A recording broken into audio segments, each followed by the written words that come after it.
Hello guys, this is the second of a series of videos where I will try to cover all the necessary aspects about coffee roasting. Today we will try to understand coffee roasting profiles and their corresponding glossary of terms.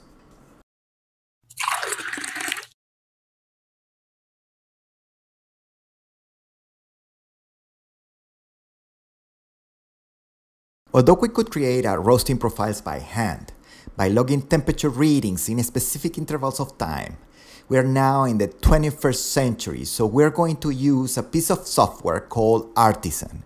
It is free of charge, full of features, and is very popular. I will place a link in the description if you want to check it out. The first we need to understand is our working space. Axis X corresponds to time and axis Y is temperature. The third axis, it is used to estimate rate of rise and it is expressed in degrees per minute.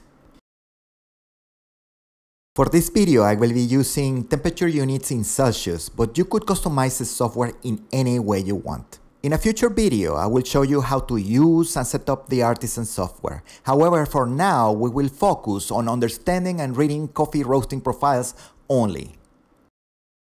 In classic view, the screen is divided in three zones, usually green, orange, and red. There is an extra vertical stripe in yellow for developing time, but we will discuss that one later. The green stripe corresponds to drying or the dehydration stage. The orange is the Mylar zone, or an area that contains hydrolysis, desmolysis, caramelization, as well as Mylar. But for simplicity, we will call it just Mylar. Finally, in red, we have the finishing area or the developing stage, where coffee enters in catalysis and pyrolysis just before being discharged and cooled down.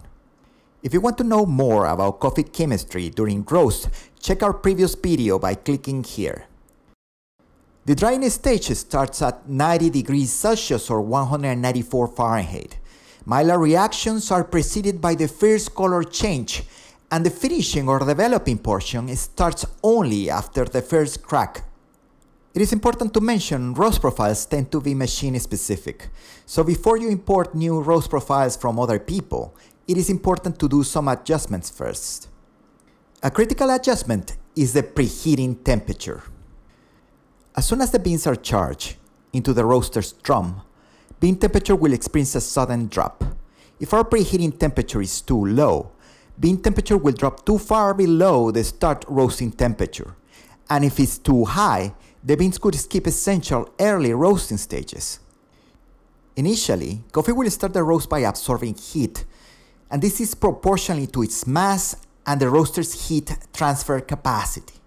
Big roasters need to deal with higher volumes, so they are usually slower to respond and temperature drops are more drastic than small capacity ones.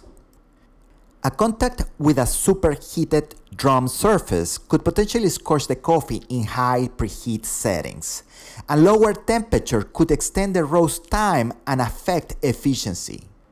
For this reason, preheating temperature is directly dependent on your machine, coffee volume, and roasting style. After the initial drop, BT temperature stabilizes and slowly starts rising. This point during the roast is called TP or turning point. If TP is higher than the initial drying stage temperature, TP will represent the beginning of the roast. Otherwise, the roast will begin only after temperature reaches the drying stage. During this time, we will constantly monitor the coffee, seeking for evidence of any color change.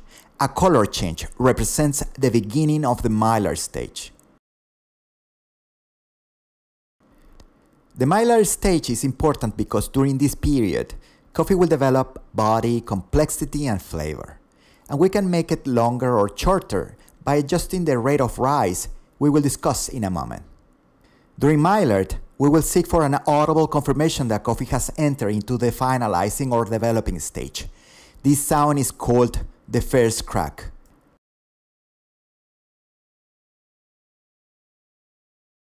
After the first crack, coffee will expand and darken until it reaches our expectations. Once we are satisfied with the results, we can proceed to discharge the coffee. At this point, the cooling stage begins. The cooling tray allows us to cool down the beans quickly. A good one could do it in less than 3 minutes, stopping the roasting process and avoiding the loss of coffee aroma.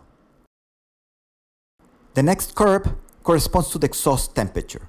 If you see our roasters from the front, you will see the bean temperature sensor located close to the drum's door, while the exhaust temperature sensor is located at the back, inside the exhaust pipe. Knowing the exhaust gases temperature is very useful. Unlike the bean temperature, the exhaust gases change temperature quickly, almost as fast as you move the flame controls. Through the graph, we're able to see what temperature the beans were exposed to at any given time. For instance, sometimes I set the flame too high at the beginning of the roast.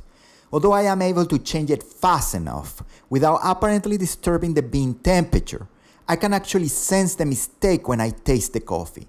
So despite I have two profiles with exactly the same bean temperature, one of them was obtained through subtle temperature changes, while the other one experienced significant temperature swings.